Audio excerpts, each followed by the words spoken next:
supernatural. We are in the branches. Book It's of really- Jude. it's really We are good. continuing the, we're two series only. We're looking at the apostasies in the Book of Jude. So last week, who remembers what the first two apostasies are in the Book of Jude? Anybody? We wouldn't hear. That's no excuse. Come on. Am I gonna have to get caffeine IVs here? The first two apostasies in the Book of Jude. First one is Israel. All right, we talked about Israel. Israel commits apostasy. Commits apostasy. As opposed to Israel is an No, apostasy. no. Okay, your Commits grammar is- apostasy. Okay. And the other one was, come on, we should know the other one. We've talked about it quite a bit. The angels that sinned. So someone asked, what's the definition of apostasy? Anybody? Abandoning one's Abandoning, there we go. religious faith. Yeah, that's in respect to religion, correct? And the other one would be like domain, place, so. Little background on the Book of Jude. Jude was whose half-brother? Jesus. Jesus, yeah, who was his other half-brother, who wrote another book? James. James, that's right. Yeah, Amy can answer that one. I think you have a son named Jacob, right?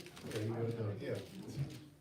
So, little tidbits about Book of Jude, what else? It's only 2 pages long. It's not much of a book. Not even 2 pages, only 25 verses. Oh, okay, it's a book dedicated on apostasy.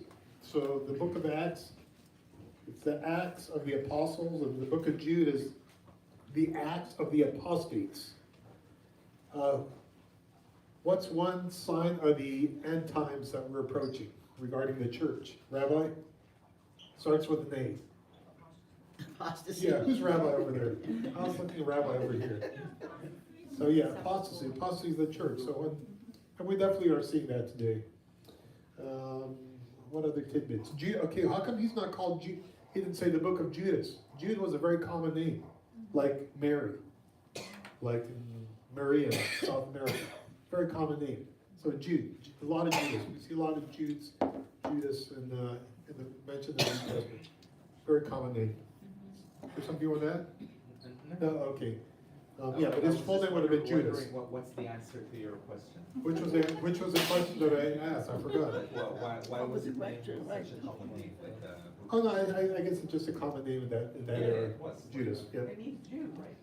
Yeah, Jude was short. Let's see what else. We know obviously he didn't become a believer until what? Him and James. After Jesus died. Yeah, after his resurrection. Yep. So you have 25 verses, and it's a prelude to which end chapter in the book in the New Testament? Revelation, yeah. So it's kind of fitting, right? End times, apostasy, and then we They were living a lot like they're living now. They were telling people, as long as you've got your salvation, doesn't matter how you live. You can commit all the sin you want, and it's okay because you're saved. So they were talking the same stuff then as they are today. All right, so we killed 3 minutes there. Let's see. So yeah, term apostasy, as we use it. Alex got what I meant. Okay. I'm not trying to draw this out really. The term apostasy, as we use it today, we already answered this, comes from the Greek word apostasia, which means departure, revolt, or rebellion. Now, in terms of religion, apostasy is the abandonment of or willful falling away from the faith. So it can be defined as a departure of religious practices, a rejection of beliefs once agreed upon, or even mockery of the religion. We won't go to the other half of this. So yeah, that's why it talks about the Israel committing apostasy is one example. The other one is the angels. That has nothing to do with religion, but they left their domain. What was their domain? They were celestial beings. We talked how they left their domain. They were supposed to be angels. What's servants of the Most High? But what's another job of angels? Some angels. Messengers, yeah, they're supposed to look over people as well. I know there's different ranks of angels, but anyway, what we know about those angels, Book of Enoch, which is called an apocryphal book. It's not inspired canon, not inspired by the Holy Spirit. but it says there were about 200 of them that defected during the time of, what was it? Not Enoch, Jared, the days of Jared. And they landed on Mount Hermon. That's before the flood. So I wonder if it's the same Mount Hermon that we have today, or it was a different Mount Hermon. But there are some interesting things, right, in regards to weird things occurring in Mount Hermon, Rabbi? Do you know any? Mount Hermon known for having its weird history, weird shenanigans. Anything special about Mount Hermon? Okay, what flows out of Mount Hermon?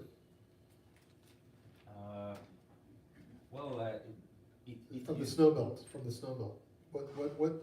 What river begins there at the base? The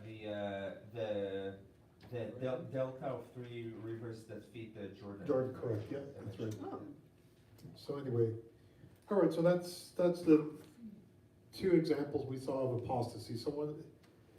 Well, it really feeds the Sea of Galilee, and from there it becomes the Jordan River. Correct. Ah, that's right. Yes. All the Thank way you. down Thank you. through Yes, the that is sea. right. Yes, the Sea of Galilee is above it. All right. So apostasy in Jude. We see a little bit in 2 Peter's too. There's a little bit of mirroring between Jude and 2 Peter. So one wonders who wrote who. Did Jude copy from Peter, or vice versa? Peter copied from Jude. But let's open up 2 Peter chapter 2, and we'll just quickly read it. You see what I mean? He also talks about threes here. You have to read the book of Jude, at least those first 10 verses to kind of see the connection here. But it says danger of false teachers. What's Jude talking about? False teachers. Apostasy. And he begins talking about false teachers. But there were also false prophets in Israel, just as there will be false prophets among you, or teachers among you. They will cleverly teach destructive heresies and even deny the master who bought them in this way. They will bring sudden destruction on themselves. Many will follow, notice it says many, deceives a lot of people. Many will follow their evil teaching and shameful immorality. And because of these teachers, the way of truth will be slandered. In their greed, they will make up clever lies to get a hold of your money. Ooh, boy, that sounds so familiar. But God condemned them long ago, and their destruction will not be delayed. Now here, for God did not spare even the angels who sinned. He threw them into hell, in gloomy pits of darkness, where they are being held until the day of judgment. So that's one. God did not spare the ancient world except for Noah and the 7 others in his family. That's 2. Noah warned the world of God's righteous judgment, so God protected Noah when he destroyed the world of ungodly people with a vast flood. It almost sounds again that it's almost the whole world at that point has become ungodly. Again, now this is number 2. Now number 3, later God condemned the cities of Sodom and Gomorrah and turned them into heaps of ashes. He did this for why? Why does the next verse say he did this? He made them an example of what will happen to ungodly people. So it's an example. We'll look at that.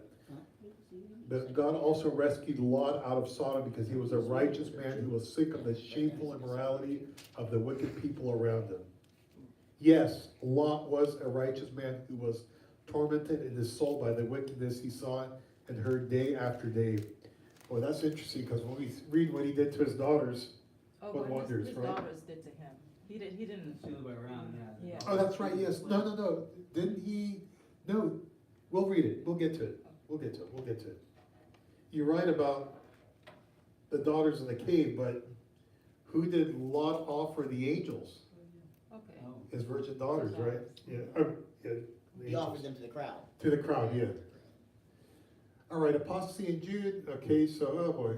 Okay, these slides were made in Office Libre a couple of years ago, and I just saved them into PowerPoint. So there's going to be some issues, as you can see. Apostasy is with an S, not a C. Oh, thank you. Yeah, that's right. Not The apostasy. Michigan editor has spoken. Yes, and it didn't show up in my slides. I thought it would have been underlined like AIDS. But anyway, the first one is Israel. Oh, the second one is the angels that sinned. Okay, Genesis 6. We already talked about that. And the third one we're going to look at tonight, Sodom and Gomorrah. Let's see. So just Actually, just a quick review of last week's 2 verses, but I want to remind you, though you once knew this, that the who, having saved the people. So though you once knew this, that the Lord. Kurios, yes, the Lord. Now we talked about how in some translations it says the Lord Jesus. So in some translations it says, or in some ancient manuscripts it's also written. But I want to remind you, though you once knew this, that the Lord Jesus, having saved the people out of the land of Egypt, afterwards destroyed those who did not believe. Yeah. So again, we looked at how out of the 3 members of the Trinity, who was involved, who was in the pillar of cloud, who was the one that looked through the pillar of cloud and locked the wheels of the Egyptians as they crossed the Red Sea. It was the Lord Jesus. He tells us it was you can almost read it. It was Yeshua, that Yeshua having saved the people out of the land of Egypt. Anyway, afterwards destroyed those who did not believe. Rabbi, that's kind of a strong word, right? Destroyed is not in the sense like, hey, he like he did with Ananias and Sapphira. This sounds like destruction, almost Tartarus type. Well, God does wipe out people here and there, Okay. and he destroys them, Yeah. there's no question. Okay, And he even says in the New Testament, what if God has decided that you were made for destruction as opposed to made for, Okay. the potter and the clay thing?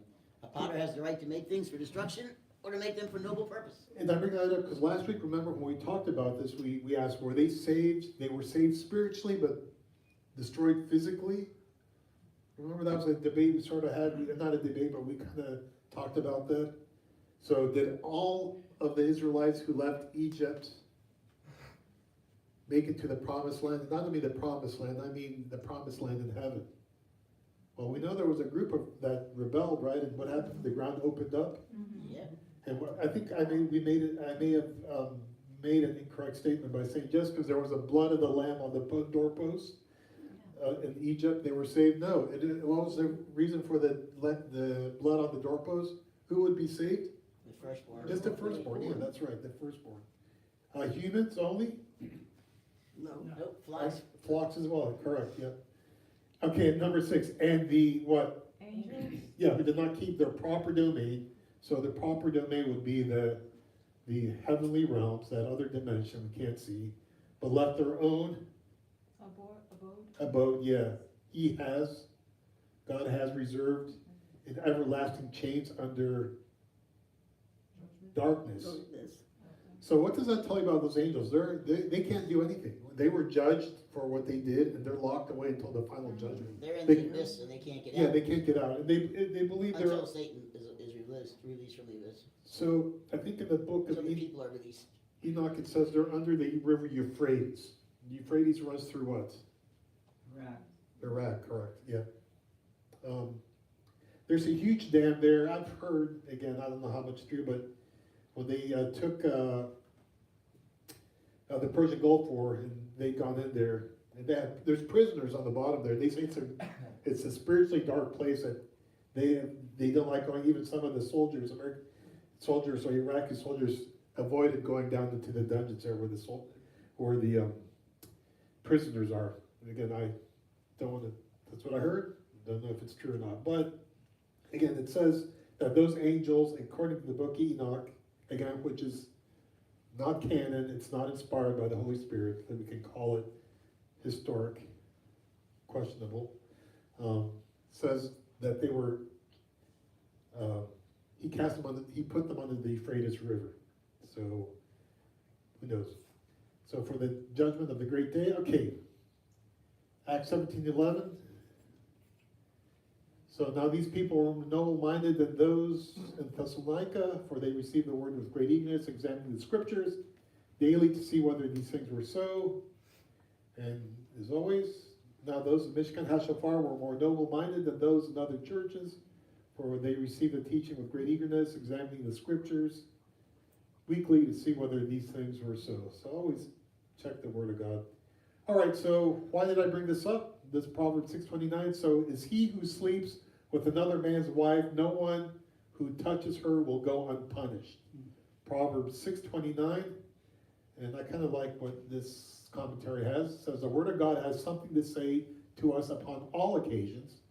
Let not faithful reproofs ever make us uneasy when we consider how much this sin abounds, how heinous adultery is in its own nature, of what evil consequence it is, and how certainly it destroys the spiritual life and the soul. We shall not wonder that the accusation against it are so often repeated. Let us notice the subjects of this chapter. Let us remember him who willingly became our surety when we were strangers and enemies. And shall Christians who have such prospects, motives, and examples be slothful and careless? Shall we neglect what is pleasing to God and what he will graciously reward? May we closely watch every sense by which poison can enter our minds or affections. Now, why did I bring this up? Because this is the theme tonight. Jude, verse 7, God will punish sin. So, Rabbi, what if a Christian says, oh, I'm saved by the blood of the Lamb, I can do this? They're I want the liars. answer. Yeah, adultery, yeah. They're liars. They're liars, okay, yeah. In like manner, Sodom and Gomorrah, so here's from verse 7. In like manner, Sodom and Gomorrah and the cities around them who indulged in sexual immorality and pursued strange flesh are on display as an example of those who sustain the punishment of eternal fire. So we see two things here. They indulged in what? Sexual So that would be what? Adultery, probably bestiality, incest, all kinds of other things. But what else? There's an and. So on top of that, they did this strange other flesh. Strange flesh. What would strange flesh be? That might be where bestiality comes in. Well, okay. It's Okay. strange flesh. Interesting. Okay. Or it could be dead people Okay. having necromancy, or Okay. I mean, people do some weird crap out there. Trust me. So they're on display as an example of those who sustain the punishment of eternal fire. So the word on display in the Greek is, I can't pronounce it, but it says acting out of corruption. That's what the Greek word implies. So see how this meaning is lost, are on display to what the Greek intention of that verse would be, acting out of corruption. So it should really, I think, it should have read, who indulge in sexual immorality and pursued strange flesh, acting out of corruption as an example, no, I guess that doesn't make sense, are on display as an example of those who sustain the punishment of eternal fire. My Bible just says are displayed. Are displayed, okay. So since we're talking about this sexual immorality, it doesn't really talk about that in Genesis 6, but the rabbi gave me permission to read out of the Book of Jasher. So for everyone who is not familiar, this book is referenced in Joshua chapter 10, verse 13. You can go look it up yourself. Someone go look it up for me. Joshua chapter 10, verse 13. Because it says, as it is written in the Book of Jasher. It's also referenced in 2 Samuel chapter 1, verse 18. Also in the New Testament, 2 Timothy 3:8. So again, this is not canon. This is apocryphal. It's historic. We'll call it historic. So Amy, which one do you have? I have the Joshua scripture. Read it for me, please. So the sun stood still and the moon stopped until the nation took vengeance on its enemies. Is it not written in the book of Jasher? Okay, one. How about someone go to 2 Samuel chapter 1, verse 18.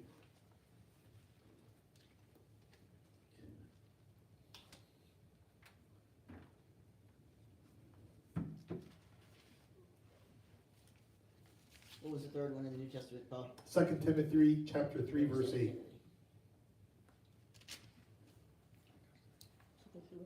3 verse 8.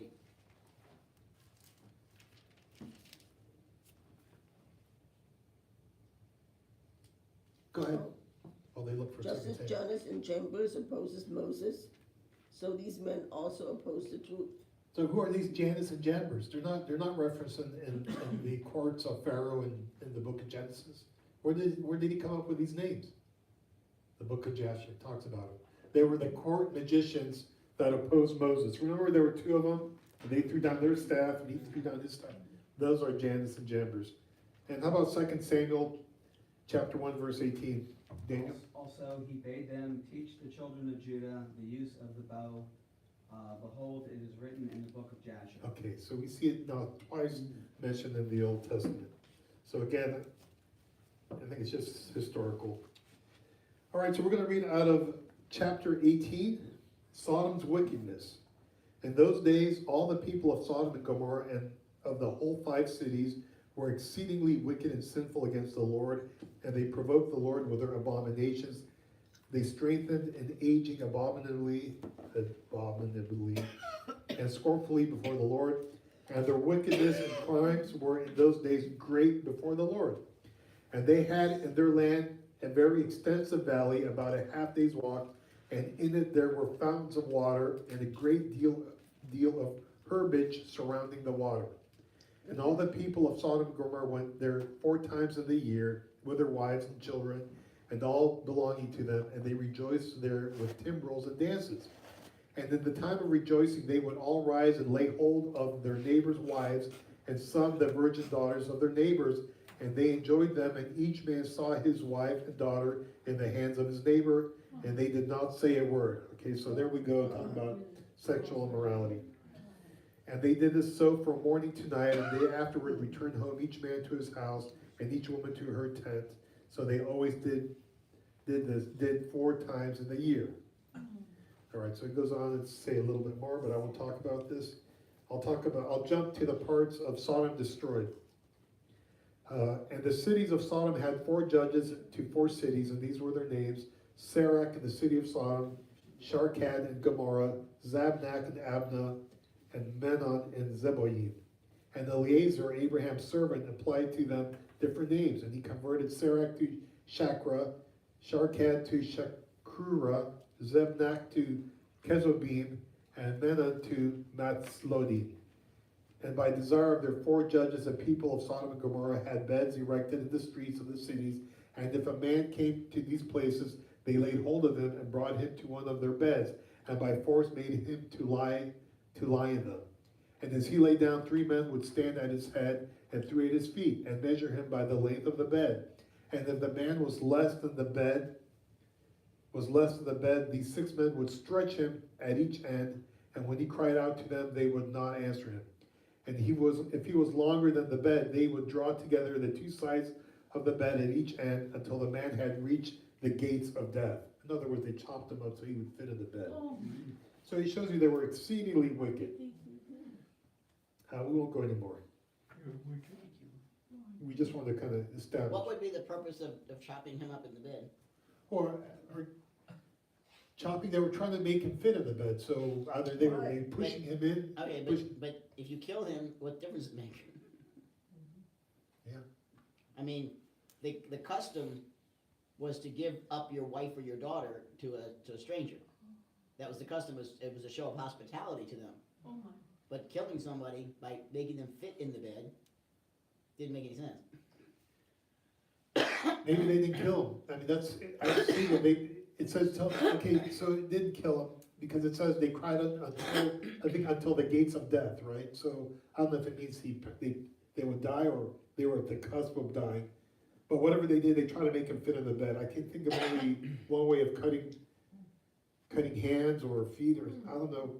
How do you probably cut feet, right? If you're going to short someone, cut him at the ankles. But they said if he was too small for They would short for stretch the him bed, out. they would stretch him out. Yeah. But if he was bigger than the bed, they would cut him up. Again, it doesn't make Yeah, sense. This is why it's not inspired scripture, because it doesn't make sense. And the other one was strangers. Sometimes they would bring in the middle of the town square, and they would raise them up on the cage so they could die in the heat of the day, in the heat of the sun. So what culture that still today practices this, that when you go to visit their home, you are to sleep with their wife? Eskimos. The what? Eskimos. The Eskimos, yes. Eskimos. Eskimos. Wow. We did not do that, by the way. We didn't meet any Eskimos up there, but that is still a custom in the northernmost part of Alaska where the Eskimos live. Well, from the Dead Sea to Alaska way, that's quite a distance for that I to thought travel. I thought of saying the Sabbateans, The who? the wife swapping Jews in Turkey. Oh, okay. That's probably true there too. All right, so again, it says are on display. But we saw a little bit of that with Abraham, right? Where he kept saying Sarah was his sister, so Yeah. somebody else could have her, but he would take her back afterwards. Like bilateral, DNA diversity kind of thing. All right, so verb, so again, what does this word mean? On display means to show up, to bring to light, stems from the Proto-Indo-European dig, to show, point out, dike, formal justice, and anyway, this is an example of what it means, right? When you go to what used to be Macy's and all those, the malls, they had glasses on display, things on display. So it's implying that Sodom and Gomorrah should be like this. When you walk in that area, like these glasses should be on display. All right, what did Flavius Josephus see that we can? So this is what he writes. Who was Flavius Josephus? Who can tell me who he was? A Jewish historian lived in Roman times. Correct. And how did he end up in Rome? Well, when they came in the AD 70, I think a lot of the priests, right, they wanted to kill themselves. But he said, no, how am I going to kill them? They committed suicide. He said, no, So he got taken away. I think he got brought to Rome and he became a historian. He wrote one of the very important book, Antiquities of the Jews. And what's the other one? Wars. Wars, yeah. So, all right, so this is what he writes. Actually, Flavius Josephus also talks about Herod. Talks about one of the disciples, He talks doesn't he? about Jesus. Jesus, yeah, that's what I thought, yeah. Physical description of Jesus, is he the one that has that historical account of him? I don't know. That's the one? He doesn't say a whole lot on him. There's some bits and pieces, but I mean we have it here. Rabbi will look it up and we'll find the verses where it talks about Herod. Oh no, Pontius Pilate. It talks about Pontius Pilate. Anyway, what does Flavius Josephus? This is what he writes. The cities were located in the plain, so they should not be located in the low area now covered by the Dead Sea. These cities were well known in the first century, as Josephus said, quote, the traces or shadows of the 5 cities are still to be seen. Now, if Josephus could see them 2,000 years ago, then we should be able to see them also. Now naysayers are going to say, oh no, it's the Dead Sea's covered it. No, what's the Dead Sea, if anything, has lost its water in 2,000 years. It's falling. So the water level of the Dead Sea has fallen since the time of Josephus. So the areas Josephus saw in his day should be visible today. I'm not going to say are still visible because people can contest that. So biblical warning for all. The cities of the plain were destroyed as a warning for all that this same event will happen again one day to the wicked. One would think God is capable of preserving this ancient lesson for us to see and to learn. So what did it say in the book of Jude about this? Oh, Peter. Doesn't Peter say something that it's still visible? When we read it in 2 Peter chapter 2. Well, they do find in the town of Sodom, where Sodom and Gomorrah were, they do find brimstone and Yep. stuff like that in the grounds, yeah. So the Lord reigned. Okay, so out of Genesis 19:24, and we have time. We'll go to Genesis. This is actually between Genesis 18 and 19 is, I shouldn't say it's one of my favorites, but it kind of is. So while you're doing that, Flavius Josephus, a first century Jewish historian, wrote of Jesus as a wise man and teacher who performed wonderful works and attracted a large following of Jews and Gentiles. He's also mentioned Jesus' crucifixion under Pontius Pilate, the belief that his followers that he was Christ, the Messiah, and the continuation of the Christian movement afterwards named after him. And while the text is debated for possible Christian interpolation, scholarly consensus generally accepts the core facts as authentic, providing a crucial non-Christian account of Jesus' life and his early followers. And the key points from Josephus was that Jesus was a man and a teacher, and he says he was a wise man and teacher of those who willingly receive truth. He did wonderful works with a large following. He was condemned on the cross by Pilate. Belief in Christ. He's mentioned that Jesus was believed to be the Messiah. Followers remained devoted and loyal, regardless of persecution, and mentioned James, the brother of Jesus. Okay. So there's a lot of stuff in there. So in verse 19, remember in Genesis 18, Yahweh appears with 2 angels to Abraham, and he recognizes them right away, and he says, hey, let me wash your feet, sit under the oak tree here, my wife is gonna, we'll prepare a small kid and some milk, A fatted calf fatted calf, and curds. curd, yeah. And they said, yep, go ahead. And this is where he has a discussion that she's gonna be pregnant next year, and she laughs saying, I'm so old, but anyway. The two angels walk away, and then he pleads with the Lord. So he recognizes it's Yahweh, because he calls him the judge of all the earth, and That's because it says the Lord, Yud-Heh-Vav-Heh, appeared Appeared, yeah. to Abraham, and he looked up and saw three men. yep, And we know two of those men were the angels, so the third had to be a theophany, a yeah, pre-incarnate correct. Christ. But he recognized who it was. Mhm. Which is amazing, would we be able to recognize if he showed up, anyway, maybe he had shown up earlier in his lifetime, because it says it appeared to him, right? Yeah, Maybe he knew what he looked. appeared to Abraham a couple of times. But anyway, that shows you that these angels, if they want, they can eat, right? They can take on a human form, because he says, go sit here, get some rest from your travels, and let me feed you. So, anyway, so they go off to Sodom, as Lot is running away with his wife and two daughters. What does it say? Verse 19, chapter 19, verse 19. It says, oh no, it's actually verse 24. Then the Lord rained down fire and burning sulfur from the Lord out of heaven. So this is how I would interpret this. Many for winning. Jesus, a pre-incarnate Jesus, asked the Father to rain down sulfur and brimstone, because it's two separate beings. If you read from the New Living Translation, it only uses one, but if you look at the Tanakh, it says, then the Lord rained down sulfur and brimstone from the Lord out of heaven. So you're seeing this is from one to the other. Yep. So, it's like I said, that's why I'm a little New Living Translation. I don't like the way they translated that, because it only makes it sound like only one being did that work, but the other one showed that it was Jesus. I mean, not Jesus, but I would think the second member of the Trinity calling on the Father to rain down the sulfur and brimstone. But anyway, that's where we get this 1924. Then the Lord rained down brimstone and fire on Sodom and Gomorrah from the Lord out of the heavens, verse 1924. And then 2 Peter 2:6, that was already written here, sorry about that. Turning the cities of Sodom and Gomorrah into ashes, condemned them to destruction, making them an example to those who afterward would live ungodly.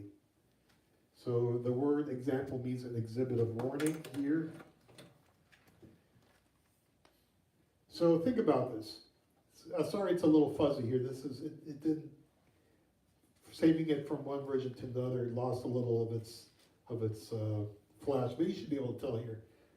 After the flood, Noah was still around for the destruction of Sodom and Gomorrah. So imagine how quickly man had gone into depravity from the end of the flood to Sodom and Gomorrah sometime here. In about 400 years, it had gone, that's how much humanity had spiraled downwards. All right, there used to be a show on TV in the 70s, The Streets of San Francisco. It's my favorite. Sorry, it's a little fuzzy because not as clear as it was, but there should be one called The Streets of Sodom. So not technically, but there's a good case that what you're looking at here are the ash heaps of Sodom. And it says it's visible, right? It's on display. Well, let's see, you might ask yourself the following: what evidence do we have that the destruction of Sodom and Gomorrah were real events and not symbolic to scare us into believing? Well, the Word of God, Genesis 19, we just read that. How about Amos 4? What does Amos 4 say? Do we have time? Yeah, we have time. Someone go to Amos 4, someone else go to Ezekiel 16. We already looked at Jude and 2 Peter. We won't look at Matthew 10 or Luke 10. We'll stick to the Old Testament. Amos 4 and Ezekiel 16.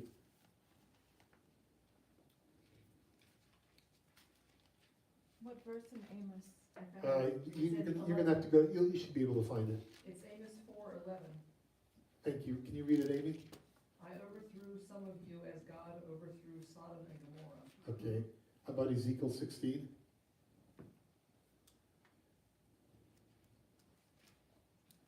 Actually, we should look at Matthew 10 and Luke 10 to be complete.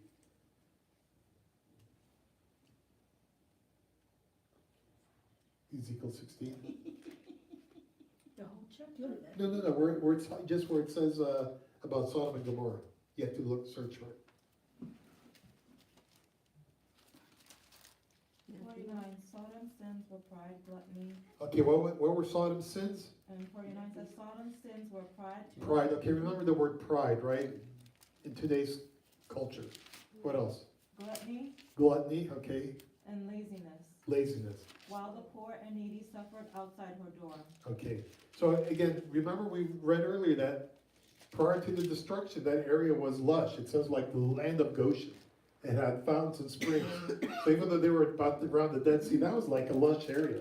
When else historically are we gonna see the Dead Sea area come back to life where it's gonna be lush, full of trees and fish and rivers flowing into it and just a bounty?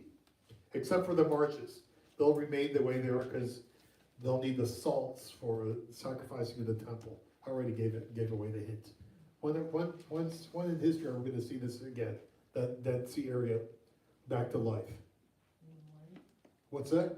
Yeah, the millennium, yeah, it says I think it's Ezekiel 14, when he lands on Mount Zion, it's gonna split in half, water, it's gonna flow from the west to the sea and then to the east, down into the Dead Sea area. Wasn't it the Mount of Olives? I'm thinking, Mount of Olives, I thank think, you very much. yeah. You're right, I think I no, remember. thank you, yeah. Yeah, it's Mount of Olives. Mount of Olives. And there'll be fish, there'll be trees growing along the river, it will be deep, and the Dead Sea will be back to life, fishing and fruit trees producing incredible crop. And In Luke 10, it says, in 10:12, it says, I tell you, it will be more bearable on that day for Sodom than for that town. he's talking about, I think Bethesda, right? Or Bethesda? Yeah, Bethsaida. Bethsaida, yep. All right, and Luke 10 probably says the same thing. That was Luke 10. Okay, and Matthew 10, I suspect, says the same thing. All right, history, it does, yeah. History, we just talked about Flavius Josephus, but I'm gonna also say Quran. The Quran also mentions the destruction of Sodom and Gomorrah. How about archaeology? What's that saying? Archaeology always corroborates the scriptures? Yep. Well, this is, you can save up some money, travel to Israel, and go to the Dead Sea area, since the ruins are still there today, and many have done this. We've No. seen them. So just, again, looks can be deceiving. Remember when in Genesis 13, Abraham was sheep herders, not sheep herders, but shepherds, and Lot's shepherds were fighting over the lands because they were overlapping. So then Abraham tells Lot, hey, just Pick a side. pick a side. And what does Lot do? He looks down on top, looks down to the valley there at the lushness, at the beautiful city, the gleaming, I'm sure it was appeasing to the eye, as opposed to living there in tents up in the mountain, mountainous region. He looked at the lush valley below, because it says it was like the land of Goshen. Actually, it says like the Garden of Eden, like the land of Goshen. So we can suspect it was very rich and produce and vegetation. So Lot looked around and saw that the whole plain of the Jordan towards Zoar was well watered, like the garden of the Lord, like the land of Egypt. This was before the Lord destroyed Sodom and Gomorrah. So from riches to rags, Deuteronomy 9:29-23 says, the whole land burned out with brimstone and salt, nothing sown and nothing growing, where no plant can sprout, an overthrow like that of Sodom and Gomorrah, Admah and Zeboim, which the Lord overthrew in his anger and wrath. All right, here's a satellite picture. Here's the Dead Sea. Here's the Jordan coming into it. So they believe some of these are some of this ruins of these areas here. Gomorrah. So this is,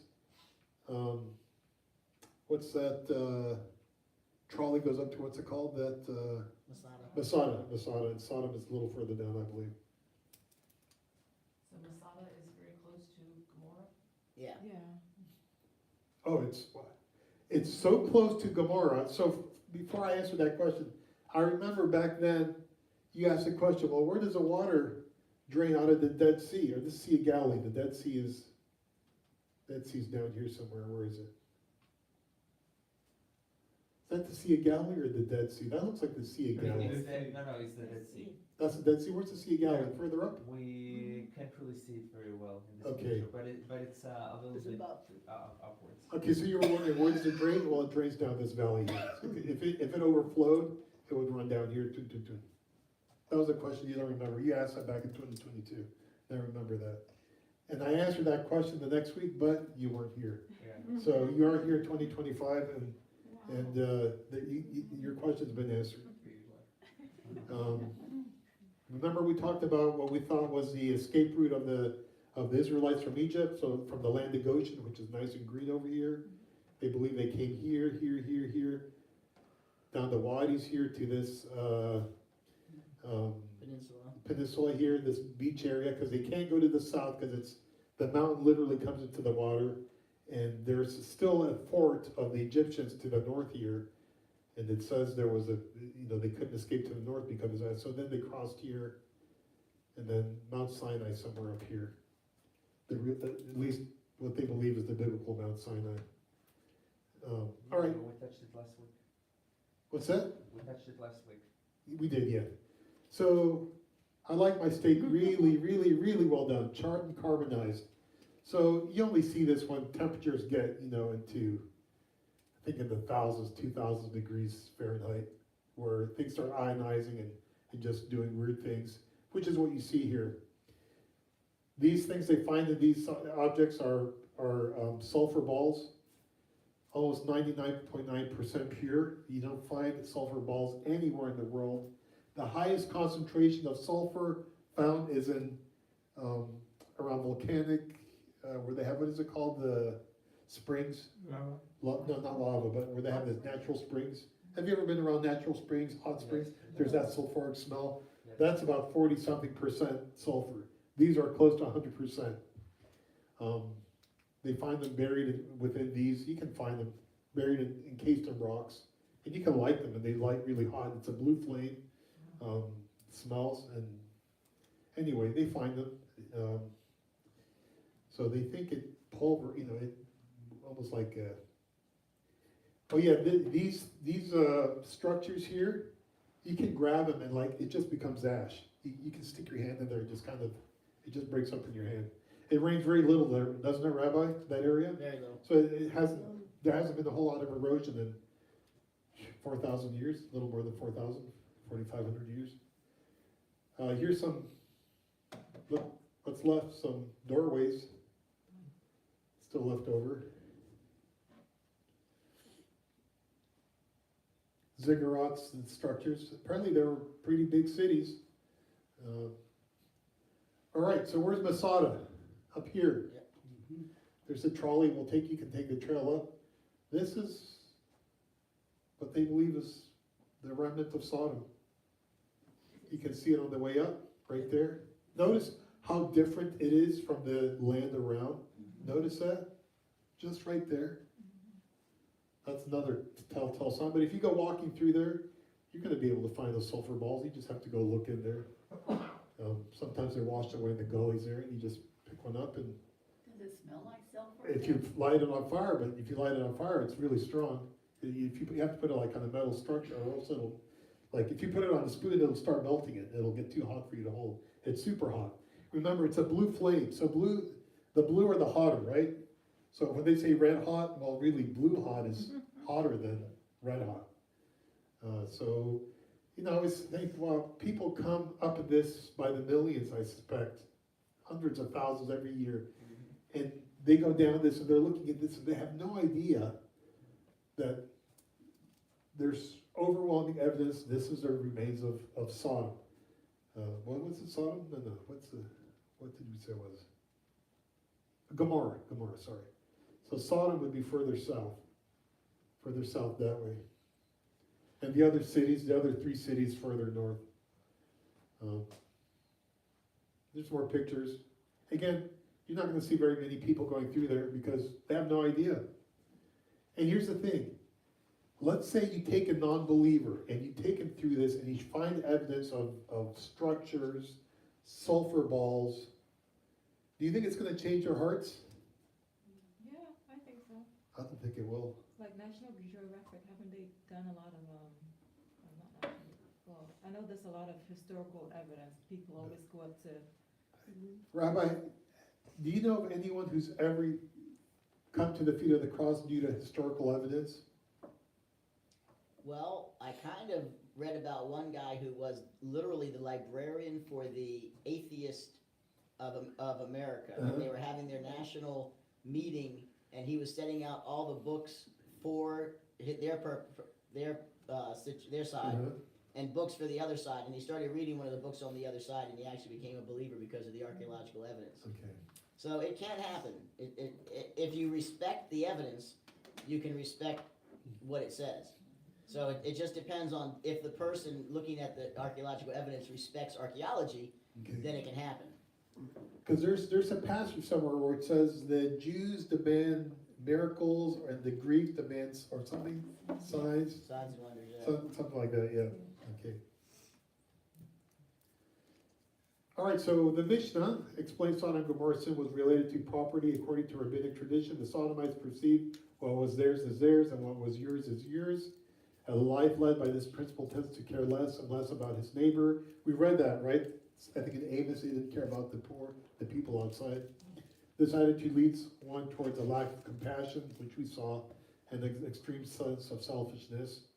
Visitors to Sodom and Gomorrah were indeed treated with a lack of compassion, oftentimes treated outright sadistically, which I think we saw. One tradition speaks of a bed which visitors to Sodom and Gomorrah were forced to sleep in, yet the garment that was too short, the individual was stretched and fitted. If they were too tall, then the individual was cut up in order to fit. So that's what we read in the book of Jasher.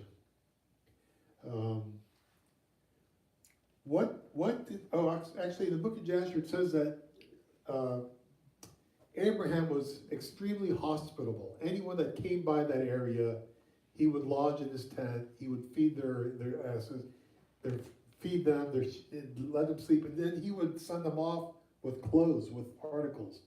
And I thought, if I remember reading, it said you had to be hospitable because it's such a harsh environment that was part of the practice of the culture was, It was like a threatening mechanism to prevent people from migrating to those cities. Okay. Like an anti-immigrant, okay. ancient anti-immigrant Right. measure Yeah, I hear you. to prevent like foreigners settling. Okay. All right, so we read this. What else were these cities guilty of? I think you read that, Amy, Ezekiel 16. Behold, this was the guilt of your sister Sodom. She and her daughters had pride, excess of food, and prosperous ease, but did not aid the poor and needy. They were haughty and did an abomination before me, so I removed them when I saw it. And we know what is the biblical treatment of the poor, Deuteronomy 15:11. For the poor will never cease to be in the land. Therefore, who said these same words? Yeshua. Yeah, what did he say? The poor will always be among you. That's right. Okay, I wonder if he was quoting from this. For the poor will never cease to be in the land. Therefore, I command you, saying, He shall freely open your hand to your brother, to your needy, and poor in your land. All right, so that word pride, I think we know where we'll go with this. They proclaim their sin like Sodom. They do not hide it. Woe to them, for they have brought evil on themselves. And we just saw a little bit of that personified last week. It was one of this Rainbow Mafia coalition that, anyway, we'll go there. What did Yeshua have to say about Capernaum? All right, what was Capernaum? What was Yeshua doing in Capernaum? That was his hometown, wasn't it? Oh, yeah, I think so, wasn't it? What did he say? A prophet is not welcome in his own hometown or something? And was that where they tried to throw him off the cliff? Capernaum? No, that's by the Sea of Galilee, isn't it? Which is the one that's on the cliff? It was Nazareth. Which is the one that where the synagogue is overlooking a cliff? I think it's Capernaum. Is it Capernaum? Maybe, I don't There's so many synagogues around there. Okay, Isn't that where he changed the, water to wine though? Cana, wasn't that Okay. Cana? Oh, Cana, yeah, okay. I think, Cana of Galilee. yeah. Mhm. Anyway, let's read, so it's here, it says, and you Capernaum, so what was Jesus doing there? He was preaching, and what do you think the people did? No, we don't wanna listen to you, get out of here. And you Capernaum, will you be lifted up to the skies? Ah, okay, someone look up where Capernaum is, please, while I'm reading this. It's interesting, you'll be lifted up in the skies, I almost have a feeling it's way up high. No, you will go down to the depths. If the miracles that were performed in you had been performed in Sodom, it would have remained to this day. Imagine him saying this. Do you think he's exaggerating this? Do you think if Jesus would have performed the miracles and the message he did to Sodom and Gomorrah, you think they would have repented? Well, he says it would have remained to this day. But I tell you that it'll be more bearable for Sodom on the day of judgment than for you. Let's unpack this for a little bit. I might need your help, Rabbi. Capernaum is on the north side of the Sea of Galilee. Okay, so it's probably up high then, okay. What's it mean it'll be more bearable than, well, we see something judgment, right? There's different levels of judgment. So Sodom didn't have, Yeshua revealed himself to Capernaum, did the miracles, and what did they do? They rejected him, right? So what kind of judgment on that day for those who rejected him will be for those compared to the Sodomites who did horrible things? What he tells you, it'll be more bearable for the Sodomites on the day of judgment than for you. Extreme judgment, infinity, 100 plus, I don't know. So, Rabbi, you once said the more you know, the stricter the judgment, the more you know the Word of God, Yeah. the revelation, The more as you opposed to the, Yeah, the more times you reject the truth, okay, there's a price to pay for that. okay. And that'll be in the depths of hell as well, Mhm. as the good things will be in the kingdom of heaven. Okay.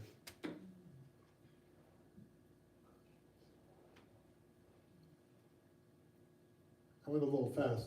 So next week, lost a little track of time here. So next week, You're done? Mhm. Okay. what's the book I was telling you? What about next Oh, it's God and Moral Monster. Is that okay if we do that? Mhm. We'll give it one more week for people to get the book. So next week I'll probably do one of my pre-canned, but I like to focus on. Okay, so in 2 weeks we're going to start Paul Copen's as God and Moral Monster. How many have heard of that book? So he's a theologian. He just tries to explain. You know how they always say that the God of the Old Testament, he was so mean and. Okay, this coming, the 23rd, Yeah. which is the next Tuesday, is our Yom Teruah service. Okay, good. Okay, That's so another week. Great. Bible study will be Yom Teruah service. Then the 30th, we have regular Bible study. And the 7th, we have regular Bible study, even though it's the first day of Sukkot.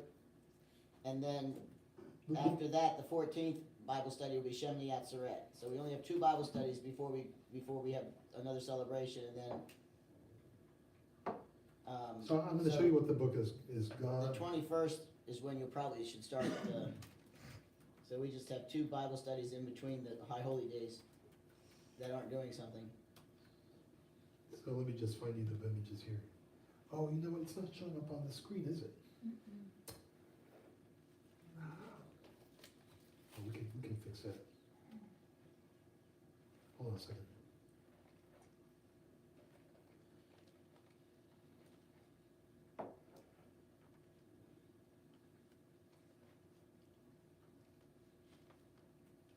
So next Tuesday, we're gonna have. So, not again. Oh, come on. Or you all have smartphones, you can look it up there. Is Paul Copen's is God and Moral Monster. So when we're gonna begin this, Rabbi? When do you want me to begin this? That won't happen until the 21st of October. Oh, that long? Yeah, because we have two services, so between tonight, we have the 23rd, which is next Tuesday, which is Yom Teruah, Okay. so we'll have a Yom Teruah service next Tuesday. The 30th will be a regular Bible study, and the 7th will be a regular Bible study. The 14th will be Shemini Atzeret and Simchat Torah, and so the 21st will start with a full Bible studies again, because we're only So gonna what have do two. you want me to do in those 2 weeks between? We'll figure out something. Oh, okay, all We'll right, figure out something, okay. yeah, I don't know why it's doing this. because you're a PC user. Yeah, like someone's PC on Saturday. No, that was a Mac problem. Okay. No, this is a good book. It's actually quite lengthy, but it's going to be different. You really need to get the book, whether you get it electronically or we're going to read through it like Elder Arnold did. And there's Do you have there's the name problems. of the book again? It's God, a Moral Monster by Paul Copan. It answers some good questions when atheists come up and ask, and good explanation. I was beginning to read it, and it's a good book. By Paul Copan, Copan. C-O-P-A-N, Correct. not Copeland. I don't want anyone to get misconstrued. You can get it at Amazon for $11.43. Yeah, it's not. If you cannot afford the book and want one, come see me and we will order it for you and pay for it. What's the title again? Is God a Moral Monster? It's got a picture of There we go. Abraham. Okay, I got it. Finally. I don't know what I did. That's,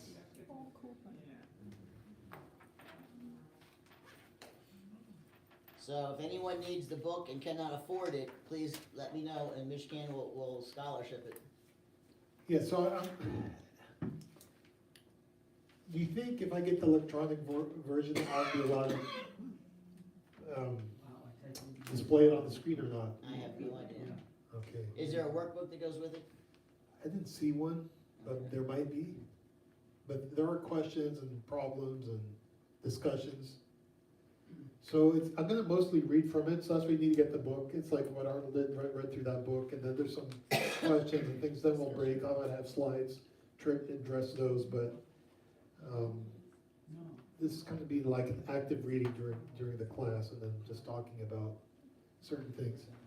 Like if there's a Bible verse, I'll probably put it up, or, questions it has, but the main reading, I'll be reading from it. Is that okay? And that'll be in October?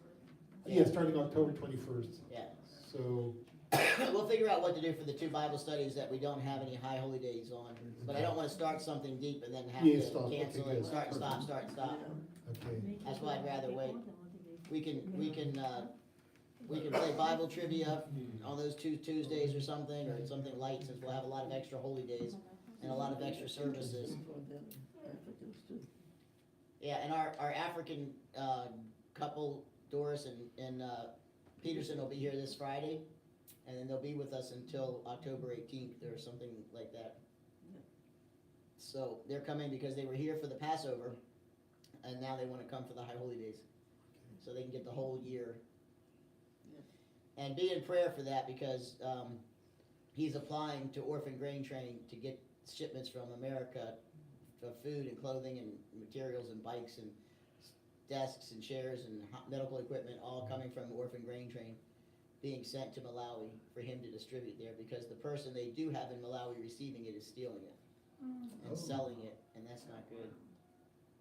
So we wanna make sure that it gets into the hands of someone who's really gonna do the right thing with it. My sermon this Saturday is going to be number 22 in the series on Daniel Revelation, and it's going to be talking about the remnant, who the remnant is, what the remnant's going to do, and it's also going to talk about different scriptures that point to the middle of the tribulation. So it's going to be a little different than the previous ones, and then we'll go back and continue on through the whole book of Revelation again, from the remaining chapters. Anything else? Or how many weeks we are going to discuss this book? There's how many weeks? There's at least 200 pages, so it's gonna be a while. Mm-hmm. The thing is, a lot of people say that God is a monster because he allows bad things to happen, and he allows people to be killed, and he asked Abraham to sacrifice Isaac, Yeah. and so these are things that that they say because God says these things, then he's obviously a horrible person or a horrible monster or something like that. And the book goes through and proves that he's not. So it's good reading, it's important. It's good for that. Yes, If you get me the book, I'll pay for it, I'll be glad to pay Okay. for the. Why don't But I we raise cannot, a hand? I don't have Pay access for to us it. too, one book for Okay. us, we pay All right. for you. How many want here? Okay, so, Al's suggesting you guys buy the book and they just buy it for, I mean, you That's fine. purchase, okay, so if you wanna that's fine. purchase the rabbi, just notify rabbi, Yeah, just let me know so I know how many. $12, I think, Okay. $11.99. It's also on, I just checked, it's on the Hoopla app, which is Montgomery County Public Library. Oh, okay, And it can be, it's an ebook. So okay, if you don't mind looking at your tablet or your phone, okay, you can read it electronically and check it out with your Okay. library card. okay. They're not tech savvy. I understand, I'm just letting you know. Anything else? Trying to think. I can't think of anything else. Can anyone else think of anything? Do you have to read it? It's good to have. Oh, okay, in regards to Sodom and Gomorrah, what did Lot's wife do? Run back. Was that symbolic or was that a real event? It's a real event. Who writes that the pillar of salt is still visible today? Wasn't it Flavius Josephus? Or was it Paul? Can someone look it up? It's either Flavius or Paul in one of his letters says that pillar is still visible today. Who states that the pillar of salt from Lot's wife is still visible? Yeah. You want that one? Isn't it also in the book of Justin? The historian Josephus claimed that he'd seen the Josephus, pillar okay. of salt for Lot's wife. It was still in existence by his day. Josephus, okay. It says early church fathers also attested that it existed in their time. Yeah. So the church fathers, that means Irenaeus and who were the other ones? It says Clement of Rome. Clement, wow, okay, so that was, yeah, this was all common knowledge back then. Giants and intermingling and seeds and seed war. Yeah, that stuff was, it's been lost today. I think if you ask most people, they're gonna think it's just symbolic. Well, it's probably because by this time that pillar has been eroded over Eroded, time. yeah. But I mean, the people closer to the actual event are the ones that we need to hear Yeah. from. Yeah, yeah, So, all right. any questions? In general? On purpose? No. No? No questions? Okay. Well then, I have a question. yes. You mentioned about Sodom and Gomorrah. How does it compare the immorality at that time to the present time? They're both pretty bad. The angels who went to Sodom and Gomorrah, if you remember what the book said, it said that they were trying to find a place to stay, and they went to Lot's house, and then Lot, they were going to Lot's house and trying to get them to come out because they wanted to rape the angels. They wanted to have sex with the angels, and the angels were men. All angels are male, and so they had male appearance, and these guys wanted to rape them, and you're talking definitely homosexual rape, sodomy, and Lot offered up his daughters for that, again, hoping that would stop them. I don't know, again, it's a cultural thing we may not comprehend in our time, but, so that's what, there was so much corruption back then, and so much sexual immorality, and it's just like it is today. So I think, and it says that, like the days of Noah, we're gonna have the days of Noah before the coming of the Lord and before the rapture and all that kind of stuff, because we're gonna have great apostasy, which we have, the church is dead. We have great sexual perversion and immorality everywhere, that's accepted everywhere as cool and pride and all that kind of stuff, so. I don't know, we're just in a mess, Al, that's all I can tell you, this world is in a mess. I think what we saw last week with Charlie Kirk, if you gave them the power, they would be more than happy to kill And silence all of and us. silence all of us. I really do. Yeah. If you give them the authority and the power to do it. I mean, you saw how many people cheered, TMZ.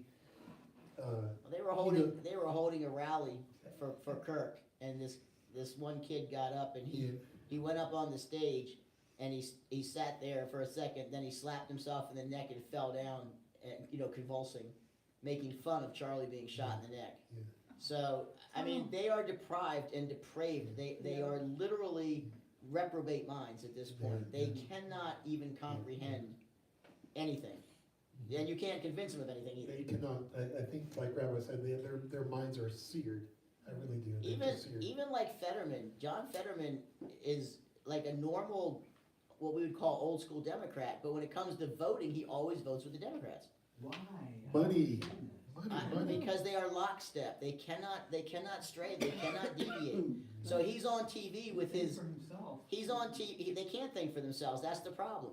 He's on TV even tonight with the other congressmen. So they have one senator that's Republican, one senator that's Democrat in Pennsylvania, and they get along really well. And they tour together and they talk about each other and they support each other. But when it comes to voting, Democrats are voting as one party, and you cannot get them to stray from that. They are in lockstep. Vote for evil. Now, speaking of the angels, it says Josephus says that they were exceedingly beautiful, handsome looking. I don't know where you got that from, but that's what he says about them. The So- two angels that showed It up. was probably common knowledge in his time, Yeah. There was lots Maybe, of yeah, us. maybe, I don't know. Paul's clearly saying none of us in here are angels. None of us are exceedingly handsome. Well, maybe Tiger, but no. Again, the thing is that the people of the biblical days and now, they have this reprobate mind. They cannot see truth, no matter how obvious it is. And every time you show them any truth, they're gonna label it as something like racist or homophobic or transphobic, or no matter what you tell them, it's always you're a fascist, you're a liar, you're this, you're that, you're a Nazi. They just literally cannot see truth. They can't understand truth. They can't discern truth. And that's what the Bible says is going to happen. They're going to have reprobate minds. And right now, it's literally only about 20% of the country. They're just the loudest 20%. My sermon for the High Holy Days is we've lost our moral compass. And you'll understand better what I'm talking about as we go through that sermon. But it's just pathetically sad where you can't see truth. I mean, if you say 2 + 2 equals 4, you're racist. Again, math is racist, science is racist, climate change is racist, everything's racist. Or everything's Nazi, or everything's fascist, or everything is just something wrong with everything. So because of that, the church just keeps abdicating her authority and her truth. And I don't understand why that is. Herda, can you relate, you had the experience in Fairbanks where a lady made a comment about October 7th? Yeah. But she is out of ignorance. She did not know. She did, right. Yeah, okay. She said she's really, it's in line with the Jewish people, but she doesn't understand how they can kill that many Hamas babies and feel good about that. And I'm like, what?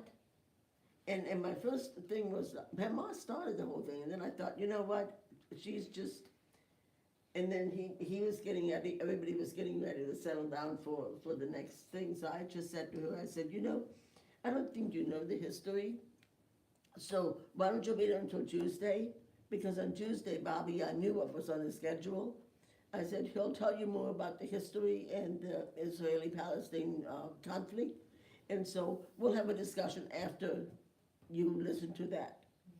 And she said, okay. And then, we had a couple of other things in between. And then on Tuesday, he started off, and during the second one he did was the conflict. And I forget what the first one was, but I kind of lined it up. But anyway, I watched her and her friend. They both of those ladies that came, neither one of them are members of that church that we usually deal with. They had just seen the advertising and were there. But both of them, especially that lady, Jody, she was going, what? What? And they kept looking at each other going, what? What? And so after the service, I just kind of said, so how are you today? And she goes, I did not know. I didn't know that. I didn't know that. And she just went on. She said, how did I not know that? How did I, think Listen I to was the so wrong media, wrong. you're not I gonna know was the truth. so wrong about that. She said, everything is just turned upside down for me right now. She said, I just really don't know. And I said, you really have to be careful that when you make form an opinion about something, that you have all the information to do that. And, I said, history always bears out, things. I said, you really need to know about it. And she said, yes, I do. And I feel so stupid now. And I'm like, I was trying to remember a couple weeks ago, I read from, I think, Ezekiel 36, where it says that the Philistines were from the coastlands of Kaftor, right? Kaftor. They were off the coast of Greece. Greece. Yeah. That would be today the island of Crete. right. Well, I have a really good video where they go and look at talk to the elders, their older people, because apparently there's a lot of, I'm not gonna call them megaliths, but huge structures like the Gilgal of Rephaim, where they get Yeah. big rocks, not cut, just natural rocks, and build these beautiful, castles or buildings, large buildings, even huge hills which are built by stone, but now they've covered them up with dirt and put pine trees, but you can still see these. And they're just saying back in the day, finding these 12, 11-foot giant bones were just common. I mean, they ran into them all the time, herding sheep in the hills there and whatnot. But I was thinking, wow, that explains why, Goliath was Philistine, because I wonder if they brought that with them from Kaftor, because apparently that was an island full of giants. And they brought that with them, these invaders from the sea. And Well, then, that's literally what it means. Means- Philistia means invaders from the sea. and then in Psalm 22, it says, mighty bulls of Bashan have encompassed me. I was reading some commentators believe that could be like demonic kind of activity. So I'm wondering if, trying to see, okay, they brought giants. Giants, we know, the dead giants it's according to Enoch, were the disembodied spirits haunting men. I'm just wondering if they that's why there's this history of so much strife with the Philistines from the days of David and before up to today. Yeah, but they died. All the Philistines died out. They all That's died right, off. they should have looked like Greeks. And the problem is that the Arabs took over the place. So it's not that these are the Philistines of ancient times that yeah. had right to the land. Yeah. These are Arabs who come from Jordan and Syria and Egypt, and they have no claim to the land in that respect. Yeah. So again, it's a spiritual battle. It's made into a political argument, but it's a spiritual battle, and therefore we have to understand it as a spiritual battle. But most people don't know that literally every person in Gaza says that they are Hamas. The children say they are Hamas. The children are taught from kindergarten on, well, from babies on, to hate the Jews, to kill the Jews, to look to hurt the Jews, to grow up to be suicide bombers. And one of the videos that we play, it says the man is interviewing some people and go, this is your little 1.5-year-old daughter, and he goes, yes. And if she wanted to be a Saeed, if she wanted to put on a bomb and strap it to herself and blow herself up to kill Jews, you'd be good with that? I'd help her put it on, because they just don't. They love death more than we love life. Hamas violence, that's what. And there is, but this is literally the people of Hamas. It's not the leadership. These are the everyday people who live in Gaza.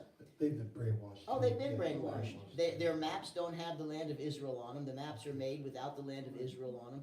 But I mean, I was able to show all this stuff. Especially, I think one of the things that really brings it home is the flag that's marked as Palestine. The Palestinian flag of 1936, which was blue and white with a gold Star of David in it. And it says Palestine, but it's clearly a Jewish flag. So when exactly did the Palestinian people become? And Walid Shubad, who was a terrorist, a Jordanian terrorist, he said, one day I woke up and I went to bed as a Jordanian. I woke up the next day as a Palestinian in 1967. So it's a political movement, but it's a spiritual war. So, but there's a lot of good information in that sermon, and I mean I've done it here before, but we've been taking it to some of the churches too. But they don't know. They have no idea that the 2005 disengagement plan took every single Jew out of Gaza. I didn't know that either. And they had their own You country. presented that. Yeah, but I mean that's just But it was it's on TV at the time, but I'm not good. yeah. But how many news agencies played it because they anything about Israel unless it's evil, they don't want to say anything positive about Israel. Right. I never understood why they did that. I had a coworker who was a nurse that cried that her she could no longer have her part of her land in Yeah. Gaza, Yeah. and she was so upset. Well, they did it to show that they The wanted to two-state give them their own Well, country. I can explain because it's something that actually happened within my lifetime. Yep. Okay. So this is, it's lived You were history there. to me. Okay, So, the disengagement plan, it really came to be because, at the time, and I remember it because I was like in elementary school at the time, we had the second intifada ongoing. There were a lot, people mostly remember it for all the suicide bombings that happened in there. But at that time, these terror attacks really came from the Palestinian Authority. Mhm. The Gaza Strip was actually considered to be more like a less radicalized place. Yeah. Now it's like back then it was like, oh, everything came from the Palestinian Authority. Yeah. So and at the time after Ariel Sharon went on like a military incursion into the Palestinian Authority to squelch everything down. Then like Arafat died of something, like some people accuse that it's a conspiracy, that he was poisoned. He was the Palestinian main figurehead at the time. Yeah. And then things in the Gaza Strip started like kind of escalating, and some things kind of horrified the Israeli public at the time. Although all of this looking back are nothing compared to October 7th. Like there was some suicide bombing in Gaza, where afterwards like IDF servicemen were like like crawling on all four limbs looking for the flesh remains of their deceased friends. And then like in the Israeli public at the time, they had this idea that these people are so savage, so depraved that why are we even bothering with governing them directly? We should just disengage.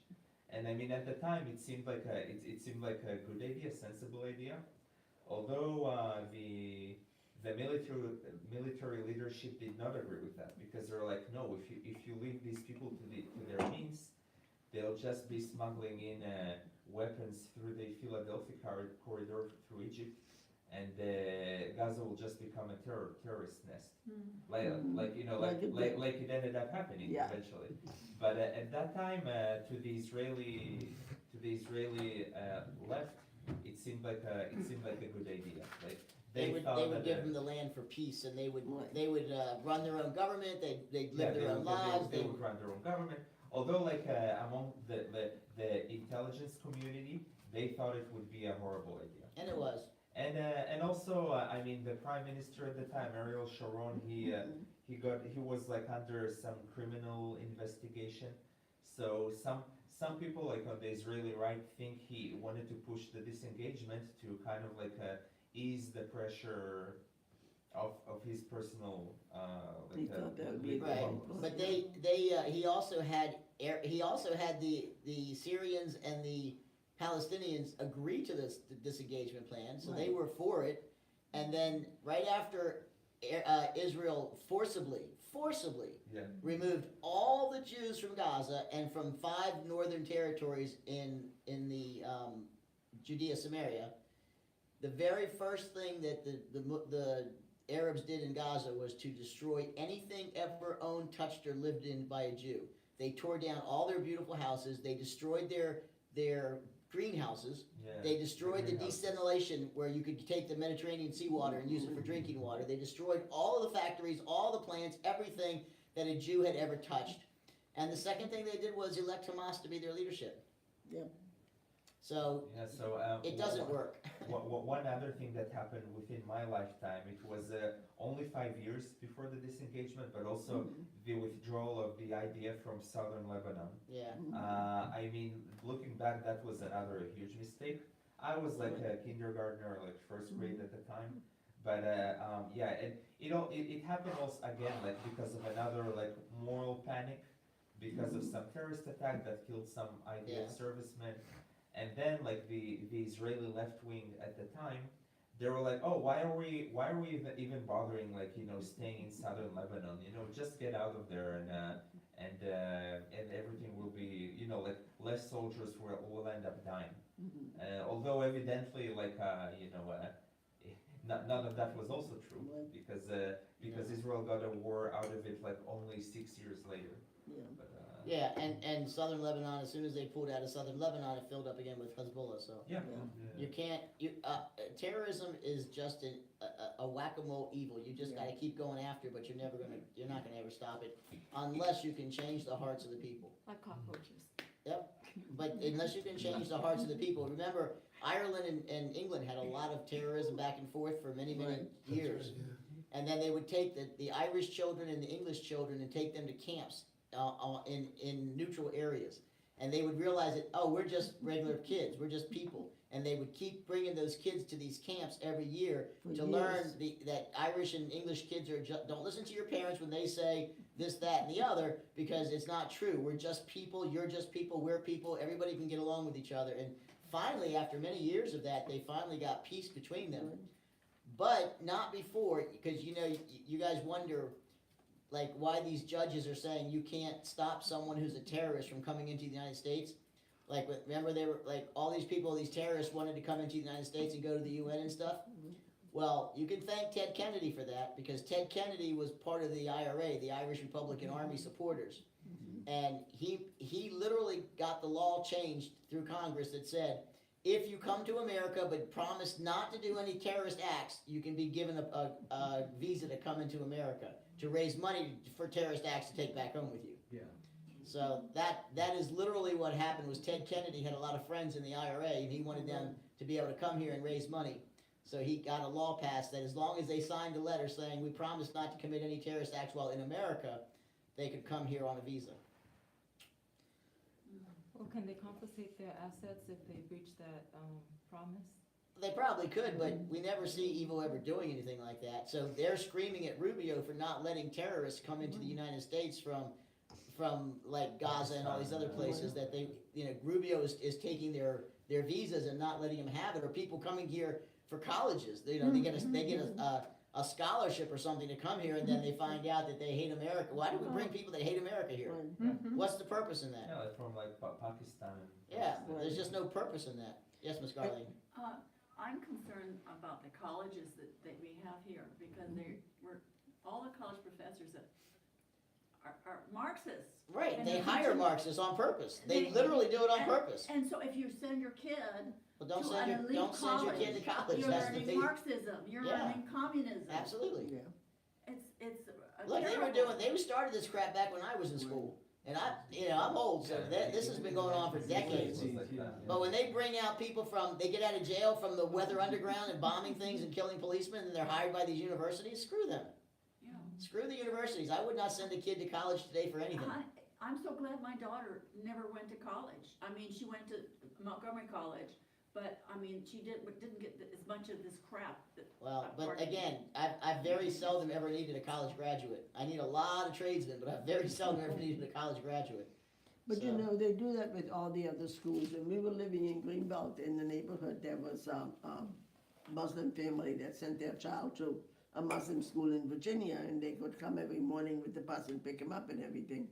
And so we were all sitting around at a homeowner's, at a black party one day, and she was saying, well, I don't look at my children, I don't need to play with children here, I don't need to, because they're all infidels, they're all like that. And I'm saying, but you're raised here, you were born here, you go to school here. And she said, yes, but I go to a school that tells me what the truth is. And I'm like, oh, yeah. Yeah. And so the father, but I thought it was kind of justice, because when she graduated and she wanted to go to college, she couldn't even pass a test to go to a junior college. She had to repeat all these classes because they were so busy teaching him to hate America, they forgot to teach him That's right. everything else.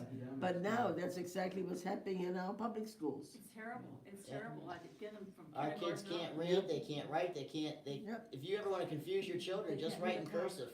They can't read the clock, 11-year-olds, they can't. Oh, yeah, they can't tell time unless they have a digital. Regular, Right. yeah. Yeah, there was even like this news item about like a girl from Puerto Rico who was admitted into college now, and she can't read and write. Right. And they were like, how do you do your homework? And she's just like, I using saw her that. smartphone, she's Yeah. taking pictures and uses a text-to-speech Yeah. software. Oh, my lord. And Yep. she's like, she's 19 years old, like, I saw a that. grown-ass lady, Yeah. and she's illiterate.